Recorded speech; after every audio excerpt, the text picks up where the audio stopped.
mais tu es libre comme gars booy li ñuy rêvé naan dama bëgg signer label bi affaire yow da nga bokk si label wala yow da ngay dem ak da ngay. non actuellement je suis disponible bon su ma amoon label waaw label boo xamante ne man doy na ma quoi. ok amul problème. kon yow yaa ngi rêvé comme booy nii quoi di rêvé pour dem benn reptile wala KBC wala yeneen quoi yow yaa ngi rêvé loolu quoi. sa xel waaw xam nga ku nekk ngi rêvé dem reptile dem li mais moom bu sañoon. du ma dem reptile du ma dem KBC. damay faat ba kenn ku ci nekk bu sañoon ñëw si label Daddy Nguess. yes parce que xam nga fi may waxee. man noonu laay demee esprit boobu laay demee. fi ñëpp visé ma foofu maa ngi visé loin de ça. mais soo xoolee sa loolu noonu est-ce que du yow nga dem si benn label du la tënk quoi. non da lay tënk le fait que yow nga ne artiste bu ndaw nga.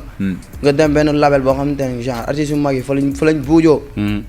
yow déjà yow bu fekkente ne tey jii da nga dem benn def musique par exemple.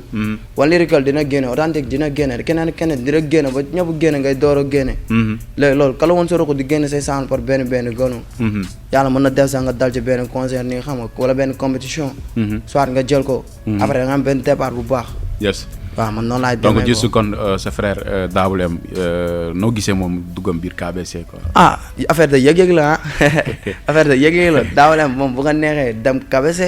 parce que ngaa xam mooy artiste am. you know moom ngaa xam mooy artiste am en plus xaw ma lan la gis ba KBC ba dem fa.